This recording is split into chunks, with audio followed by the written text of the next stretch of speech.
Have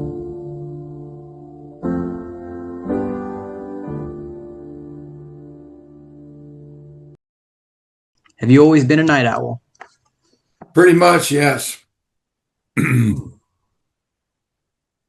Yeah, I don't much care to get up in the morning or go to bed at night. And one of the things is I read at night. Hmm. I go to bed and then read for an hour or hour and a half, which gets me through a lot of books, but makes me a little sluggish in the mornings. It's interesting you say that. I remember one of the tips I learned about how to go to sleep faster is to read at night. If you read at night, you'll fall asleep a lot quicker. So that's interesting that you read during the night. It's how you stay up. Well, that's my habit. I don't do it to stay up, but I do it to read myself to sleep. Mm, But it generally takes an hour and a half. that's interesting. Well, I love reading. So maybe subconsciously I don't want to go to sleep when I'm reading. That's a fair point. And I used to be a night owl, and my nights were mostly about writing. I was a hardcore writer at night. It's like a Yeah, vampire. And then when the sun comes up, it's like, oh, that's my signal to go to bed now. I have experienced that too. I remember one night I was writing a chapter on my book and it just started unfolding for me. And I was so deeply into it that I wrote till about 5:30 in the morning. Mm. And it was a very long chapter. And I bet you're proud of that chapter. There's something precious about it to you. It's a good chapter. Yes. Yeah, there's something I realized as well is that um, if I leave my writing halfway through, the feeling of that stays with me. But if, like I stayed through it all the way, I'm proud of that. There's something beautiful about that. There's a positive memory associated to it. Yes. I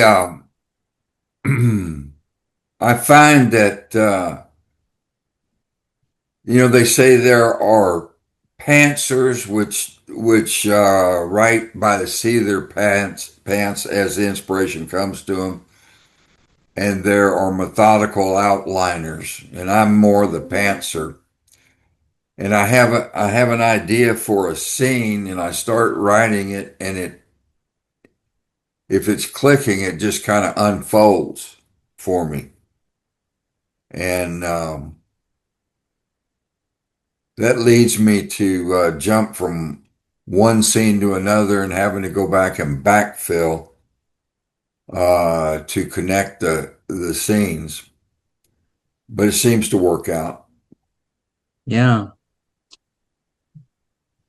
There's something that you had said one time. You'd shared your writing, and it stuck with me. You said, I remember being more fearful of uncertainty than the cruel reality. And I bring that up because I've been thinking about uncertainty a lot and writing. What is your relationship with uncertainty like now? Well, that's a tough question. I mean, that's life, uncertainty. You never know how the day is going to unfold. And most of us don't know what's coming around the corner. So we all deal with uncertainty on a regular basis, but um, maybe that's why we get into patterns that are comfortable to us. Um, in terms of writing, I seem to need the inspiration of an idea to get started, and then it pretty well unfolds for me. Do you ever see uncertainty in your writing? Well, I tend to ask a lot of questions about the nature of life and things like that, and I use I use examples of my own life to illustrate um, the uncertainty we have in life. I mean, for instance, nobody knows what happens to us after we leave this world. We all know we're going to, and it's got to be on our minds sometimes, but we never know we really don't know what's what's on the other side. It's got to be on our minds for us to think about, but we don't know where it is. That's uncertainty. You shared a lot of your writings in the book or in the Writers Club, and I'm honestly an admirer of it. Well, You, thank you. yeah, you have a very unique style, and what I love the most about your writing, and I've told you this before as well, is Charles Bukowski once said, "Writing must never be boring." And anytime you share a piece, it's never boring. And I think the reason it's never boring is because you're just so honest in your writing, and that honesty comes from your life experiences. How do you have the courage to tell the truth of these things the way you see them? Well, that's the only way I know how to tell them. My dad, for part of his life, was a Methodist minister, and he preached a lot of good sermons. But I believe that in writing like we do, you can't preach at somebody. I mean, we all have discussions on political subjects and things like that, but think back on it. How often have you ever changed somebody's mind? It just doesn't happen. People get an idea and it's pretty solid with them, and it takes an earthquake to get them to change their mind. So I don't try to preach to people in my writing. I just throw out a point of view and let them chew on it and consider it. I read something recently by an author that was a writing coach, and she said that she treats her writing like a building, and she walks around it 4 or 5 times looking at all the possible entry points. How would she get into that story? Right through the front door, through the back door, garage, window, or what? And I find that it's really critical to how you introduce a scene. Um,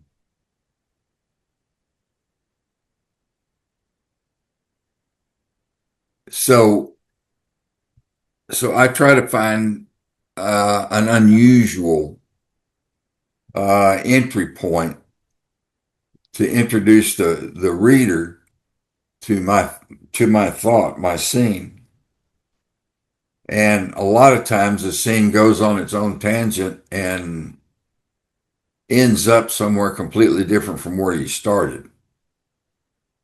But I don't think preaching or arguing is it going to get anything done.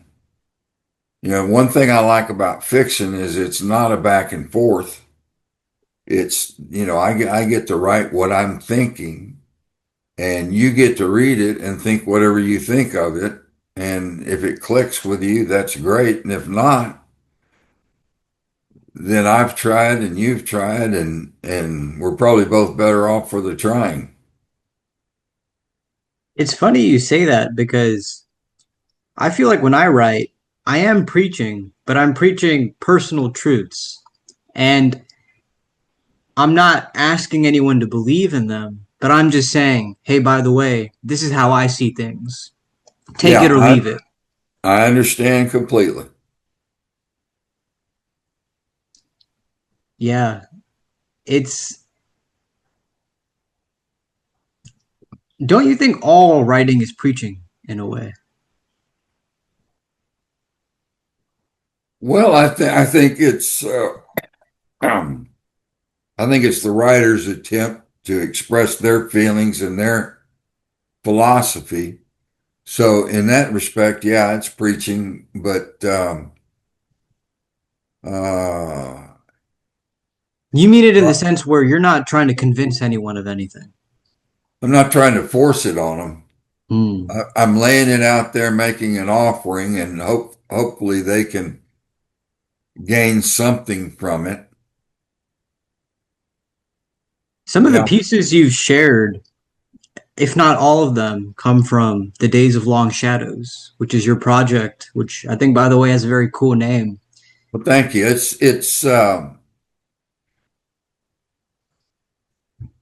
I hope to put a bunch of essays together in some kind of a memoir type book, and I have come up with the Days of Long Shadows as the title for it, and that's supposed to be reflective of somebody that's coming toward the end of their life and look and taking the time to stop and look back over their experiences in that life. And I believe that everyone is full of stories to tell, things that have happened in their life that are worthy of a story. If you can only identify them and have the storytelling gene, then there's a treasure chest there. We live in a time where knowledge is being discovered and accumulated at a pace faster than at any time in human history. My dad was born in 1917 and lived through the Depression and the World War II. And he used to tell me when I was a young adult, say in 1970s or whatever, he used to tell me that 90% of man's knowledge had been discovered during his lifetime. And if you think about that, that's amazing. You know, we go to high school, we go through school and graduate from high school after 12 years, and we're supposed to have learned all about human life, but it's unfolding so rapidly. We might need to add more years to that just to accommodate the stuff that's happened in our lifetime. I mean, I was born in 1950, and in my lifetime, we've put a man on the moon. We've had the Vietnam War and all the various different skirmishes we've been involved with. Um, Computers, um, the birth control pill changed our society greatly because it emancipated women from the household and let them join the workforce. And believe me, that has made a huge difference in the way we live in all of our lives. We've mapped the human genome.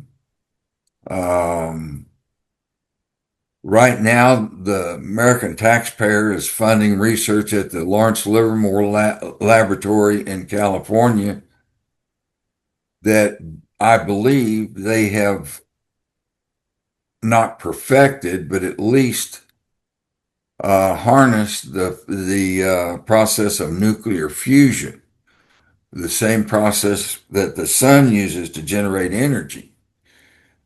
You know, we're in a world now where we're used to burning hydrocarbons to create energy, and it's polluted the earth and warmed it, and it's causing all kinds of problems right now.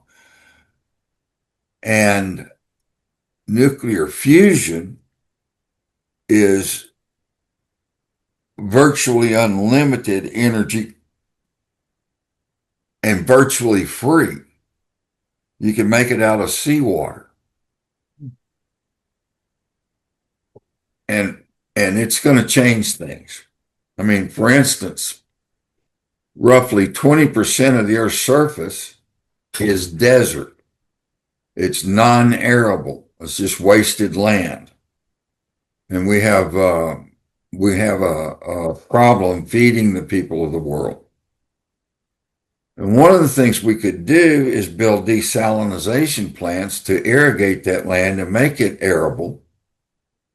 But that requires good amounts of energy, which is expensive right now.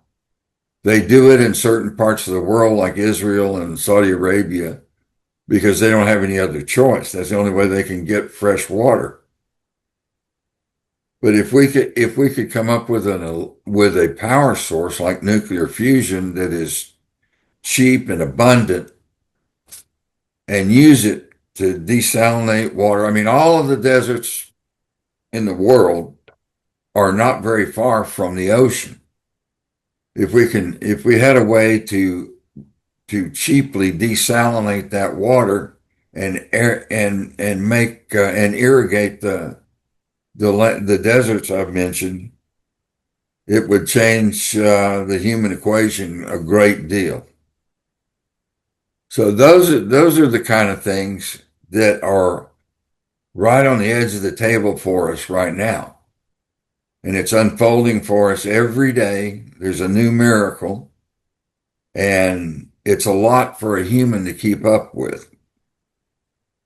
Yeah. Even just the past 5 years, the amount of changes, it's shocking. It's shocking. Yeah. What do you When think was the biggest change for you to witness? That one that really surprised you? Well, I don't know that it surprised me, but I remember as a child going to the grocery store and walking down the vegetable aisle, and at the end of the vegetable aisle there were two water fountains, one marked whites only and one marked colored. And all the schools I went to in the Houston Independent School District were strictly white, no black people. Until I was a junior in high school, they started integrating then. And that change has been very drastic during my lifetime.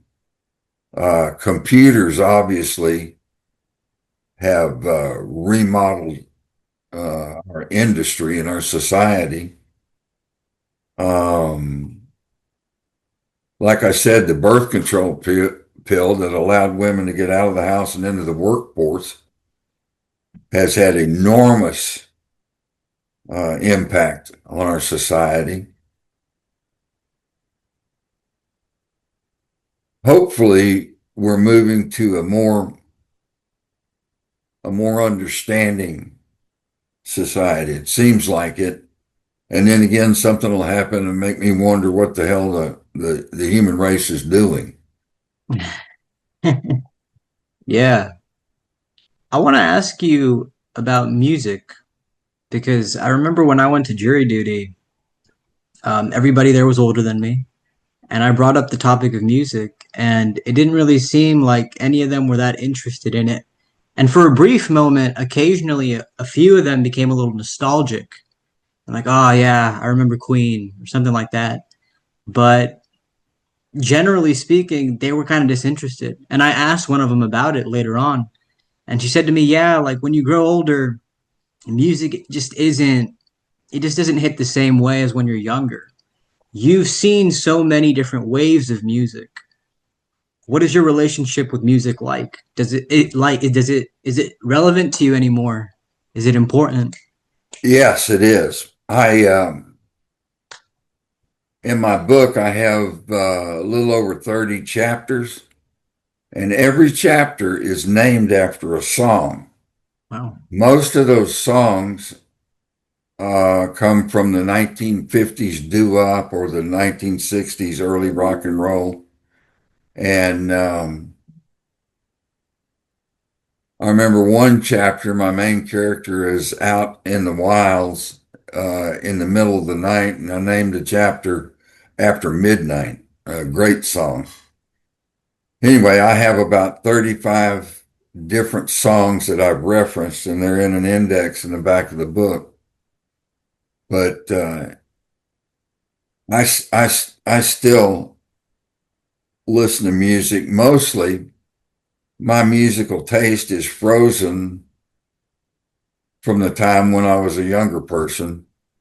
What you grew up with tends to stick with you. And I'd still rather listen to that than most anything new and popular now. And I guess one of the reasons is I don't listen to much new and popular. I play tapes of my old favorites. Going back to Glenn Miller from World War II that I wasn't familiar with. I picked up the taste for it from my mom and dad. So I think music really eats its way into us and stays with us. I mean, we've all had those earworms where we heard a song that we really liked and we keep playing it over in our mind, and a couple of days later we'll be still humming or singing that same song. That kind of impact doesn't come easily. Talking about music, it leads me to shift into nostalgia. When I write, I think writing for me is kind of like contending with nostalgia, wrestling with it, making sense of it. Is that what your writing is about? How do you see nostalgia? Well, I use the experiences of my life to illustrate my writing. I mean, my writing is pretty much structured around memories of my life. And I think we're all that way. I don't think writing is invention. I mean, we're finding new word combinations to describe our experiences. Yeah, it's an endless Rubik's cube. That's what Yeah, we're writing not, is. but what I'm saying is we're not inventing it as we go along. Mm, We're reliving it and writers find a way to describe that. yeah, And by the way, I would encourage everybody to write, even if a lot of writers get started by keeping a diary or a journal, just writing down their experiences. yeah. And I believe that we're all full of stories that are worthy of being written down and passed on. And if you've got an older person in your life, um, make sure you talk to them and document their memories before it's too late. My dad has passed away now, but like I said, he was born in 1917 on a farm in Missouri that didn't have electricity or running water, and grew up on that farm and experienced the Dust Bowl and the Great Depression, and then went to World War II. And during World War II, he was part of the troops that helped liberate one of the Nazi concentration camps in Germany. And after that, they moved him to Japan, and the war was over by the time he got there. But he walked across some of the remains of Nagasaki after they bombed it. And believe me, those experiences changed him. They made a huge impact on his life and how he felt about the world and mankind. Did he have you after the war? Yes, but what I'm saying is those memories, he's passed now, and had I not, he did a pretty good job of writing them down himself. Hmm. But I asked him about the specifics of a lot of things, and had I not done that, those stories would have been lost in time, and I think that's a treasure that we all can access if we will. I think it's important that we do. Yeah. I always feel bad for people who can't articulate their emotions because as a writer, at least you have the luxury of being able to understand maybe how you feel. But if you can't articulate your emotions, it must be even more challenging. So I agree with you. I would encourage other people to write as well. Yeah, like I said, I believe everybody's got good stories that are worthy of telling. And if we don't write them down, they're going to be lost. You say this great thing often. Writing is like exercising a muscle. Writing skills, I believe, are like a muscle. The more we exercise them, the more productive that skill is. It's like anything else. If you practice, you're going to get better at it. The one of the best pieces of advice I've ever heard on writing is that if you want to be a writer, read other writers. And my mother was an inveterate reader and passed that love on down to me. And since I was about 20 years old, I'm 75 now. And so over the last 50 years or so, I've read hundreds and hundreds of books that are typically fiction, a lot of action adventure stuff, but I've also read a lot of historical fiction like James Michener and Leon Uris and Larry McMurtry and some of the great writers that tell the stories of our times. And there's great insight and understanding that comes from that. And if you want to be a writer, you see how other guys do it, other writers do it. And I think it just kind of seeps into you like osmosis. Not everybody's going to be a good writer. Everybody can jot down their thoughts and keep a journal. But there are a lot of us that have good stories to tell and could tell them if they'd sit down and try and write it. And again, Yeah, the more you try it, the better you're going to get at it. absolutely. One thing I always say is I heard it from somewhere else, but it applies to me. I didn't choose writing, writing chose me. It just comes out of me. I got to write Yeah, it down. I got to say it. yeah. Well, I think a lot of that is the influence of the world we live in. Sometimes I think that everybody in America is running around saying, "Hey, look at me," and writing is a way for us to get looked at. Yeah. And ain't nothing wrong with that. There's nothing wrong with that. One of the realizations I've had in the past year is that existence is an advertisement.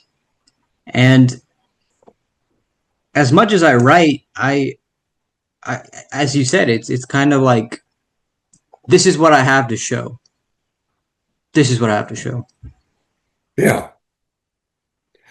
Well, again, the writing we do is a way to share our thoughts and our beliefs and our understandings without banging people over the head and saying, you got to do it my way.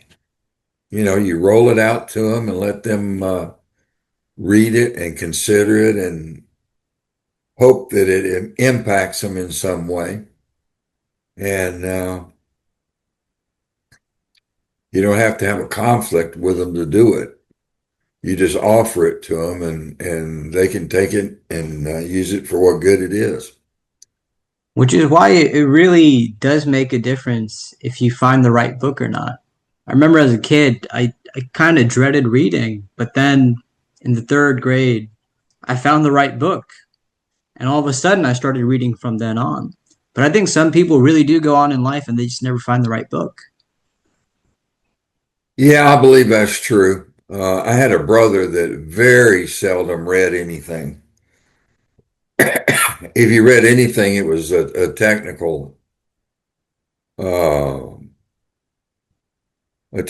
manual or article. But he had no interest at all in fiction.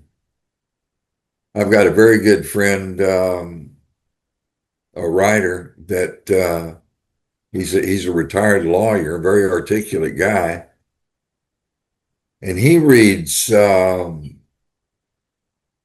autobiographies a lot or biographies a lot and historical pieces, but he hardly ever reads a novel.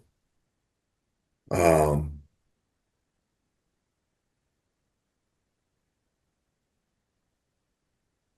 so he has a kind of a different perspective.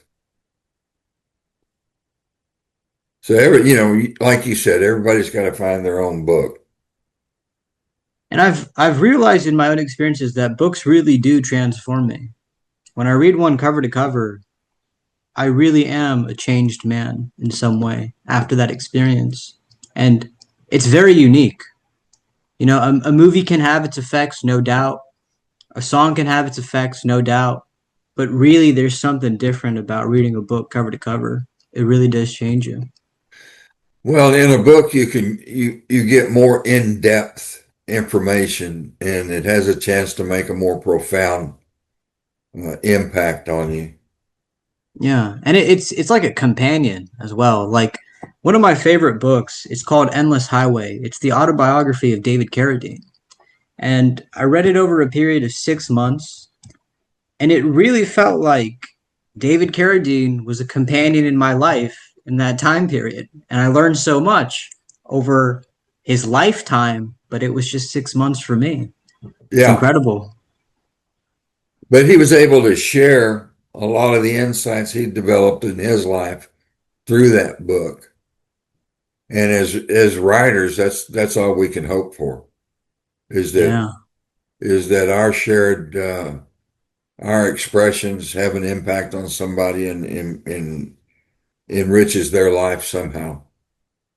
Yeah, in a way, it's like you would hope your works save someone else some time. Because I remember hearing it where, it could take you 5 years to learn a lesson on your own, or 5 months just because you read this one book. Yeah. Yeah. Do you have a favorite book? I mean, of course, there's so many good ones, but is there one in particular where you look back and you think, you know what, this one really did have a profound effect on me? The Grapes of Wrath by John Steinbeck, I think, is the greatest American novel ever written. Why do you say that? Well, it was written about a time of great strife in human life and great profound change in our society. At the time it was written, at the beginning of the Great Depression and the Dust Bowl, about 85% of people in America were involved in agriculture. And that 85% generally lived within 50 miles of where they were born. And all of a sudden, their way of life was wiped out. And they were forced to migrate. We had a huge migration of people from the interior of the country to the coasts. Um, First, because that's where the depression had the least effect. Depression hit the agricultural centers first, and then the manufacturing centers. But there were along the coast there were um, agriculture, like in California, they still had a thriving agricultural industry, and they needed workers. So a lot of the people from the interior that had been most of them like the main family of characters in the Grapes of Wrath, were sharecroppers. They didn't own the land. They farmed somebody else's land and split the profits with the landowner. And then all of a sudden, they were forced off the land and had to go somewhere. So this particular family ended up in California picking fruit and working in the fields. But it was just a huge change in American life, a migration from the center of the country to the coast. And toward the end of the Depression, World War II broke out, and we had huge industrial production on the war effort. And most of that was centered on the coast. Shipbuilding along obviously along the coast, aircraft construction in California and so forth. And part of that same transition was black people leaving the sharecropping life in the South and moving to the industrialized North in Detroit and Chicago and places like that, and becoming industrial workers instead of agricultural workers. But it was a huge change and a huge hardship for most of those people and really transformed American life. And the desperation and futility those people faced, I thought, was a very compelling story. And John Steinbeck did a terrific job of painting those pictures for us. So the Grapes of Wrath had a great impact on me, as did Larry McMurtry's Lonesome Dove and the associated books on those lines. Talked about the taming of the West, the cowboy culture, and the trail drives, and the Indians, and that's part of our history. And being a Texan, that's pretty close to home. One of my favorite quotes of all time, it actually comes from John Steinbeck, and he says, "Don't worry about losing. If it's right, it happens. The main thing is not to hurry. Nothing good gets away." And that quote has always stuck with me from him. So it's interesting that the Grapes of Wrath stuck with you. In what specific way did that book speak to you, though? Well, I think I'm very sympathetic to people in strife, and that was the story of Americans in one of their darkest moments. Um, the way he wrote it and personalized it had a lot to do with it. But also, at the opening of the book, it describes the main character, Tom Joad, who had been in prison. When he was released, he took a bus back to his home. And he got off the bus and he walked down this dusty road to the old farmstead. And that the picture I got from that was very similar to my grandfather's peanut farm in central West Texas. And my dad had grown up on a farm in southeastern Missouri, and toward the end of the Depression, they lost the farm because economic times were so bad. Uh, so from my personal family history, it was pretty close to home. Mm, interesting. And I also But find it but again, interesting. and I think it's the universal story of bullies trying to take advantage of weaker people, and I hate bullies.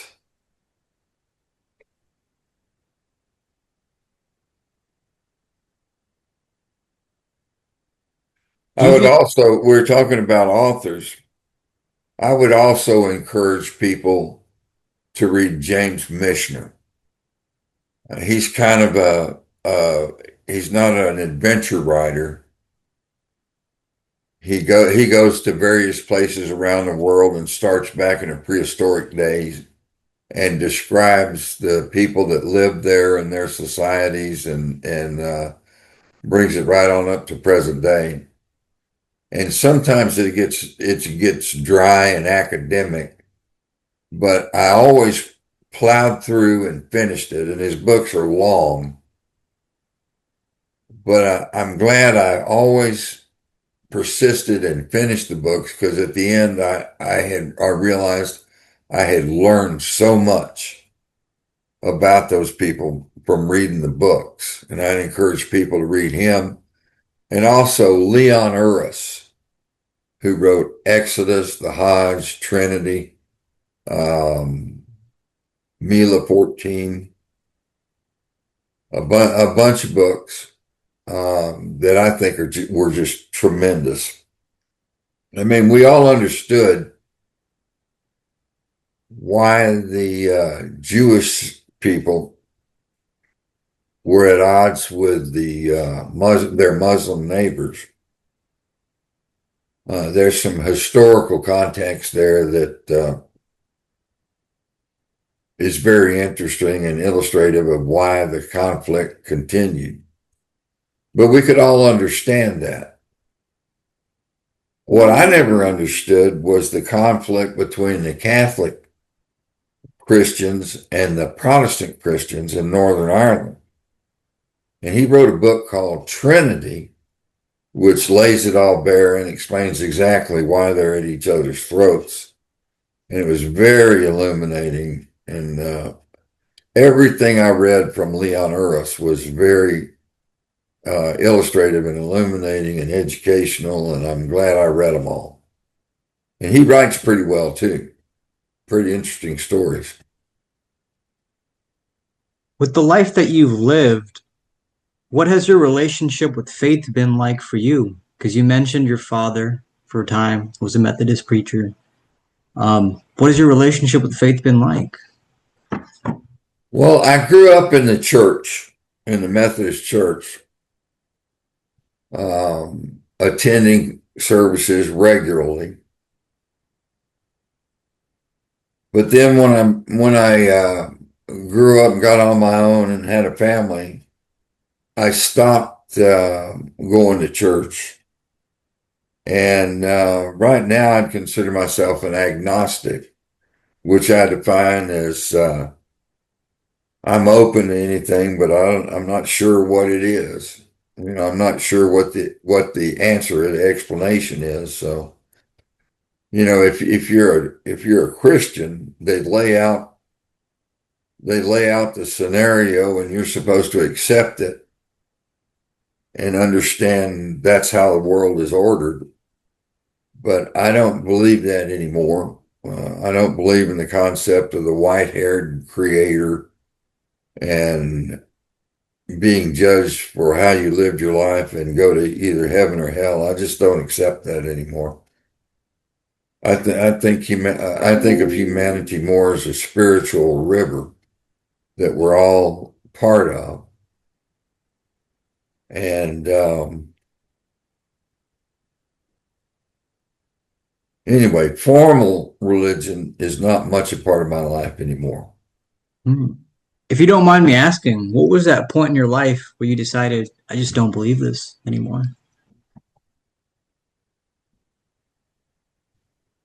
Well, I think as I reach maturity and exercise my own ability to think and make decisions and create value judgments.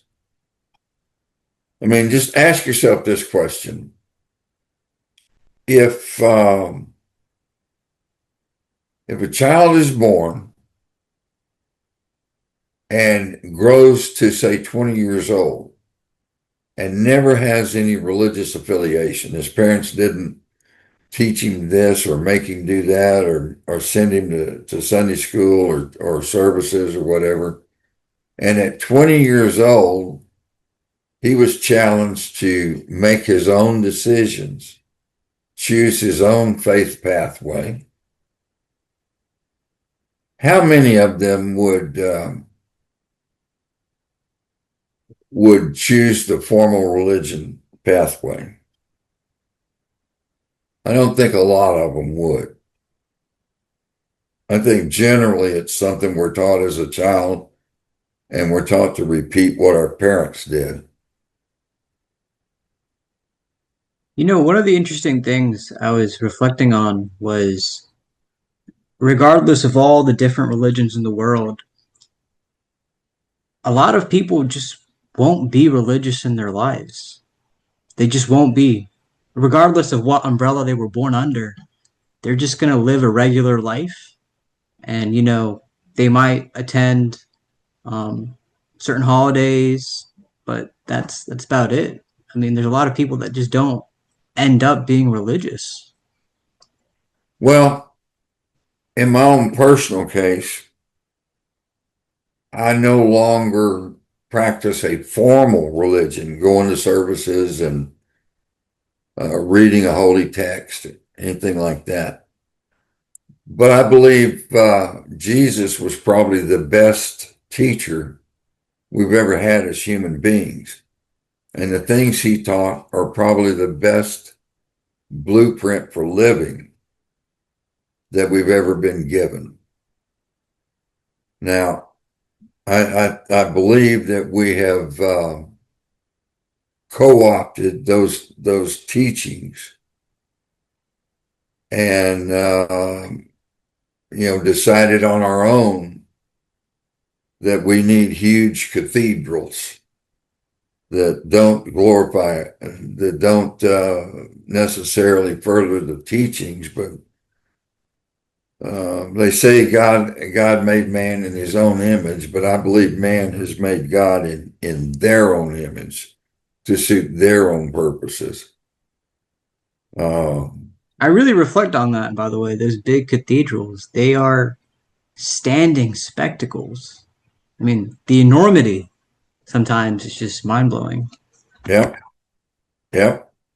And you think about those millions and millions of dollars that were used to build those and keep them running, and you wonder how much good we could do for people with that money, feeding them. And, Jesus told the disciples before the Last Supper, um, I was sick and you ministered to me. I was hungry and you fed me. I was naked and you clothed me. And the disciples said, Master, when have we done this to you? And his answer was, in that you have done this to the least of these my brethren, you have done it unto me. And I believe that's very spiritual.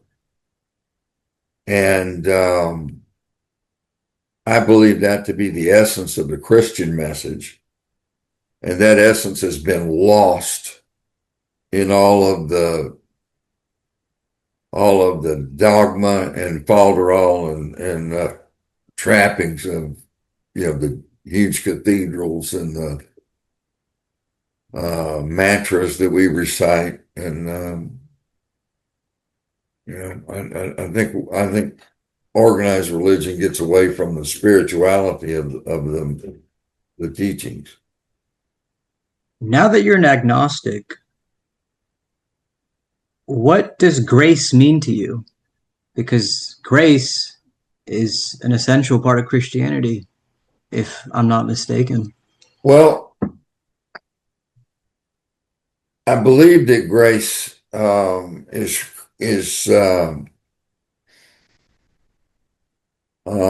generally accepted to be um,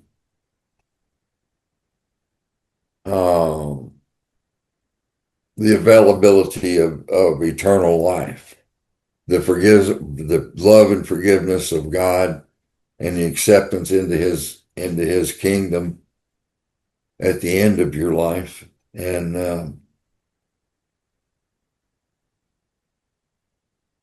I don't know. I think we're all in a state of grace. I can't conceive of a I can't conceive of a creator that would decide based on how I live my life that I wasn't worthy to be in his presence and be condemned to darkness, throughout eternity. As a father, I can't condone that kind of an attitude. Um,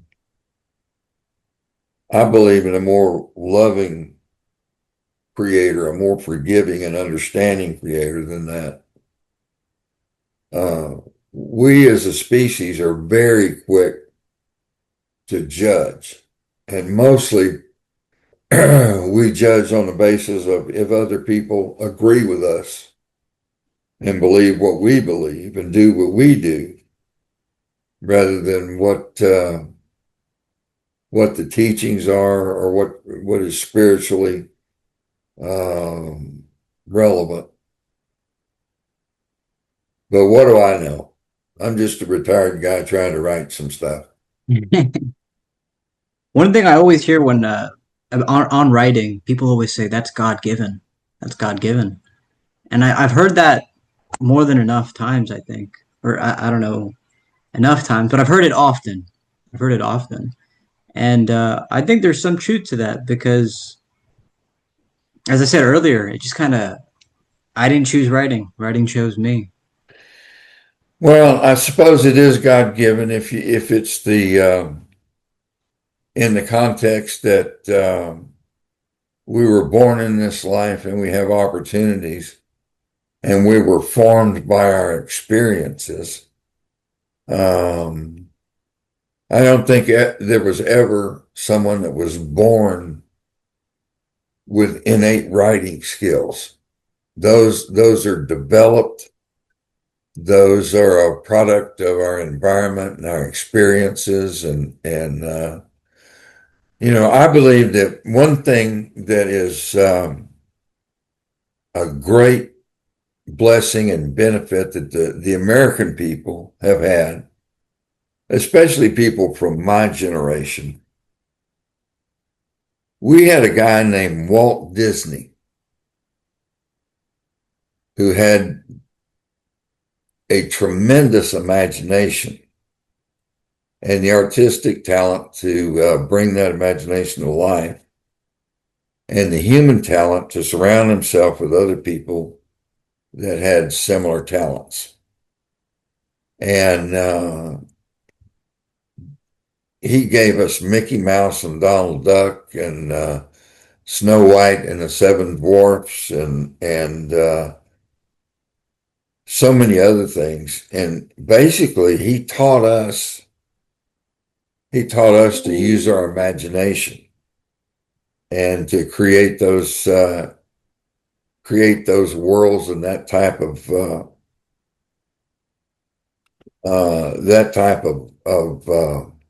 scenes in our own life. And I think that's a superpower that, for instance, the Japanese don't have or the Chinese, because they're so regimented in their way of life that they're not encouraged to create new worlds. They never would have come up with Star Wars, for instance. Um, but that's the American psyche. We're adventurers, and we've got the soul of a poet in us and around us. It's our history and our legacy. Yeah, I always marvel at how Spider-Man, a fictional character, means so much to so many people. It brings strength, motivation, happiness to so many people. And it was all because Stan Yeah, Lee saw a fly on a wall and he yeah, imagined something. yeah, And so I often hear um, that fiction is just, it's whatever. It's children's stuff. but it really has a monumental effect in the world. Well, I think of it as an acorn. Right now, I have a driveway full of acorns that fell off my live oak, but you can take one of those acorns and stick it in the dirt, and it will create a plant. And the live oak acorns will grow to a admirable, tremendous tree of great strength and beauty. And I think that's what Stanley and Walt Disney and so many others like them, Jules Verne, uh, George Orwell. I think that's what they've given us as Americans is that legacy of creative thought. I mean, Yeah, I can't imagine us getting to the moon without Walt Disney or Jules Verne for that matter. yeah. I love that analogy with the acorns because acorns to someone else just as easily. I wanna get those off of my lawn. I'll Yeah, throw them away. They're a dime a dozen, right? They're like sweep pennies. You them throw up them and throw them away, in but sweep them up and throw them in the garbage. yeah, yeah. Yeah, But if somebody else decides to plant one, wow. it has to do with what you do with what's in front of you.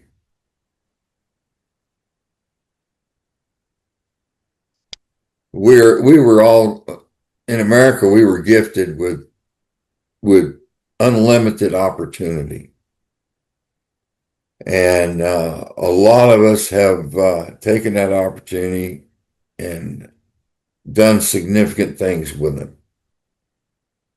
Um, and I don't think that happens everywhere in the world. I know it doesn't.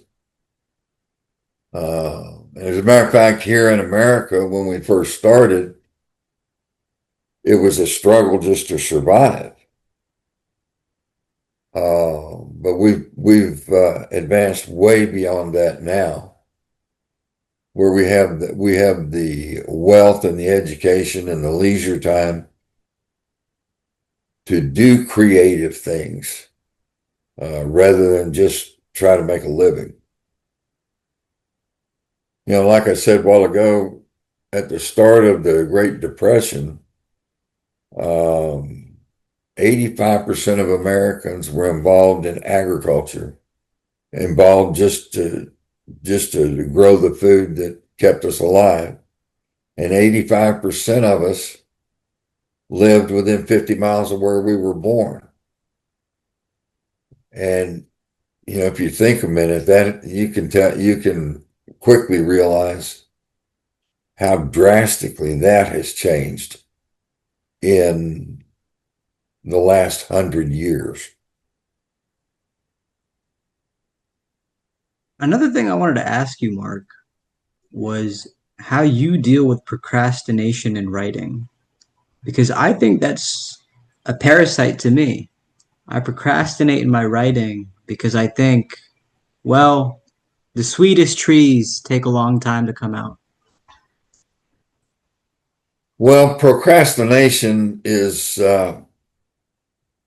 I think it's with us always. If we didn't have a job and a boss that says you need to be here at 8:30 in the morning, we probably wouldn't get there very often. But we have responsibilities, and in order to fulfill those, we have to discipline ourselves. And writing's probably no different. In my case, I write when the inspiration hits me. When I have an idea that excites me, I sit down and write about it. When I have a project like my novel, uh, I would write it one chapter at a time. I was a pantser. I didn't outline it from start to finish and so forth. I'd write an idea I had but it may leave a great void between where I left off and where this idea picked up, and I'd have to go back and backfill and create breadcrumbs that led from one scene to the next. But eventually it worked out. That's just my personality. Um, I know other people that are more methodical and like to know exactly where they're going and outline every step of the way. But that's just not my style. Mm. Yeah, it's something I've been reflecting on more and more lately because something that has stuck with me for about a year and a half now is Prince and Prince's method of creating songs. Prince had made thousands of songs, many that we haven't even heard to this day. But his method was working very quickly, like finishing a song as soon as he could, and then on to the next, on to the next, on to the next. And he didn't get so precious about one. Even if he'd leave the mistakes in there deliberately because he felt like that gave it more life. And he just keep going and keep going. And I remember that was very inspiring to hear. But at the same time, sometimes it's like, I'm just gonna let this take its time. But if that goes unchecked, it becomes a nasty procrastination parasite. Well, I think procrastination is going to be with us no matter what we do. I personally, when I have an idea that inspires me and I want to write it, I tend to self-edit as I'm going. Uh, I remember I remember at the end of at the end of my book, after I got through all the action and I was writing a wrap up, I had an idea of what I wanted. The two main characters get married, and it's a big scene. And I wrote it, and I got hundreds of words into it, and then I realized this is not right. So I just erased it all and came back and started it over. And I'm pretty happy with the ending that I left it with. But I tend to write on the inspiration and then revise before I move on. And one thing I hated even as a kid was going back and reading something that I'd written and revising it. You know, I had a habit of just of writing an essay or whatever the assignment was and not wanting to go back and revisit it. But the stuff I write now, I write and then I go back and reread and revisit and revise as I think is necessary until I'm comfortable with it. And once I'm comfortable with it, I don't like to touch it after that. But, the revision part, um, in the writers community, they believe that you have a first draft and then the real work starts. Go back and revise it. Stephen King has said, write your book and then go back and cut out 60% of it because it's mostly superfluous, uh, incidental crap that doesn't need to be there. I have that self-editing process built in and when I write something, after I'm through with it, I go back and look at it and revise it maybe and until I'm happy with it, and then I go on. And you know when you're happy with something. It's I know felt. when I'm happy with what I write. Yeah. Yeah. And that's You what with know, the anything you do Nobel the creatively. Nobel Prize Committee might not be happy with it, but I am. Yeah. Yeah. No, you're so right. And I like how you said that when you were younger, you didn't like going back to, revise your work, to edit it. And I feel like that similarly sometimes where it's like, I think the original piece, the way it came to me, is the best piece. And sometimes that's true, but sometimes it's not. Sometimes it would As be as wise long to as look it you've over. got it, as long as you've got the original inspiration down, that's true. You know, you can write something and then look at it and say, that's not what I wanted to say. That's not how I saw it. Um, and that's when you really need to maybe junk it and start over, which I have done from time to time. But I generally don't, after I get it to where I want it, I don't want to spend any more time revising it. Yeah. Do you feel like you get precious about your works? You mean hold them too tight and believe in them too much? Well, I've had some experience where somebody would look at my work and do some minor editing, but mostly, spelling and punctuation and that kind of thing. I get from artificial intelligence on my word processor. Uh, but a lot of times I'll have people that read something and they'll want, when I say the wind was from the west, they want to change it to say it was a westerly wind. Same damn thing. They haven't added anything, haven't changed anything. They just want to use their words instead of mine. And I don't like that happening. Um, if somebody has some constructive criticism and it makes sense to me, then I'll go back and rework it. Um,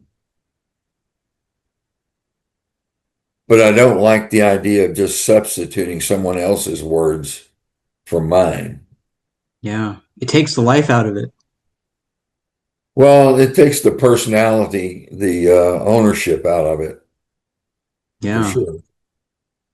I mean, there's a lot of other good writers out there that can write life into something. Um, but I don't believe in change just for change. That book I mentioned earlier, Endless Highway by David Carradine, in there he mentioned this part where his dad, John Carradine, had said, in the arts, there's plenty to learn, but absolutely nothing to be taught. And I think it relates to that, where it's the personality. The personality is what makes whatever creative thing you're doing what it is. And you can't be taught that. No, you can't be taught it, but you can absorb it. You can learn. Yeah. You can't be taught, but you can absorb. Um, I believe we're all a creation of other influences that we've absorbed over the years. Like I said a while ago, one of the great descriptions I've heard about writing is if you want to be a writer, read other writers. And when you do that, you absorb their point of view, their way of approaching something. Um, there's no one formula that is tried and true, and it's the only way to do things. Formula is what poisons art. I think in a lot of cases, yeah. Uh, again, we can learn. Um, I don't know anything about music or painting or sculpture or anything like that, but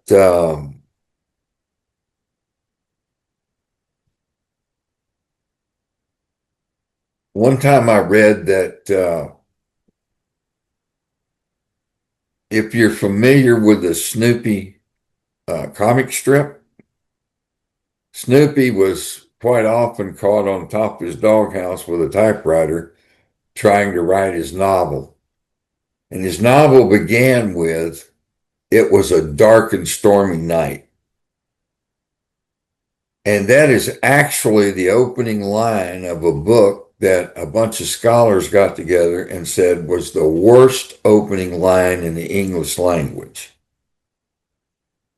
You know, there's a lot of emphasis put in the writing community on the opening of your piece. And sometimes that's ridiculous. Well, I think that if you don't make an impact very soon, you lose the reader. And Yeah. that's a big thing that you've got to guard against. I went back one time and looked at the opening lines of some of my favorite authors, and I really didn't find any of them compelling. And when I think about it, Charles Dickens opens A Tale of Two Cities with, "It was the best of time, it was the worst of times," and that's memorable. And Moby Dick opens with the line, "They call me Ishmael," and that's memorable. But none of my other favorite authors had really memorable, astounding openings. But they introduced the characters, they introduced the conflict, they got to the point and got you involved in the story within 10 pages. You go much beyond 10 pages and people are going to put the book down and go do something else. Yeah. It goes back to that thing I said earlier with Charles Bukowski. Writing must never be boring. It doesn't have to hook you in necessarily from the beginning, but so long as soon enough you get someone interested, that's Yeah, good or enough. in the case of James Michener, you trust that something worthwhile is coming and you're willing to put up with a little boring to get there. You have to. You have to Yeah. befriend boring a little bit. Well, with certain writers, you do. Um, in my book, I tried to get right to it quickly. I introduced the two main characters and the major conflict in the story within the first 2 pages. And hopefully that is enough to get people interested so that they'll read on. And there's another thing if you're writing a novel, the pacing. There are novels I've read that go so slowly that I've actually gone 70, 80 pages into a book and then by a well-known author and then put it down because it was just too damn boring. They weren't, you weren't getting to anything. Yeah. You know, what you just said right now reminds me of some of the best writing advice I received from my cousin once, actually. When I was writing my first book, I was telling him I'm kind of worried that about the page count. And he said, you shouldn't be worried about how long it is. You should be worried about, did you say what you wanted to say? It's like, yeah, that's a really good point. And that really takes the pressure off a lot, especially when it comes to pacing. Yeah. Well, like Stephen King said, you can always go back and look at it and see if the words that you have on the page are furthering the story or building the characters or whatever, if they should be there. And a lot of times you find that the words that you've got on the page are superfluous and don't add in any way and probably should be removed. Bluff. I was going to say, Mark, we're coming in to the last 2 minutes here. Do you have any Okay. closing thoughts? Anything you wish, or anything that you wanted to say you can get a chance to? Something on your mind you want to express? Well, I appreciate the opportunity. I would again encourage people to write down their thoughts, even if it's nothing more than a diary that records their experiences for their grandchildren. Um, I think writing is cathartic and healthy, And everybody that thinks they have a story that might be interesting for other people to hear ought to write it down. Absolutely. And I think when I reflect, writing for me, it was always therapeutic before I took it more seriously. It was just vomiting my thoughts out. And I would have loved to keep talking to you, but I do got to get going. But thank you for being here. I enjoyed You this. It's bet. wonderful. And Thank you for having me. It's always, I always appreciate people that are interested in hearing what I have to say. yeah, and you got some great stuff to say, really, and I really mean that. The writings you've shared, man, and the way you narrate them is like, wow, that was raw, that was real. I felt that the personality was there. Well, I appreciate that. It's Yeah, a, it's an evolution over my lifetime. So, and I've absorbed a lot from a lot of other people, so I can't take credit for it. yeah, we all stand on the backs of giants. Sir Isaac Newton, if I have seen You farther, know it's it. because I've stood on the shoulders of giants. You know it. Yep, I do. Incredible, incredible. Great saying. And Well, so true. We have to remember that all the time. very true. You Yeah, know, none of us got where we are by ourselves. yeah. There's an artistic genealogy to all of us. Yep. Yeah. Yep. Well, Omer, thank you for having me and thank you for doing what you do. Thank you for being here, Mark. I All suppose until right. next time, man. You take We'll see care. you soon. We'll All see right. you soon.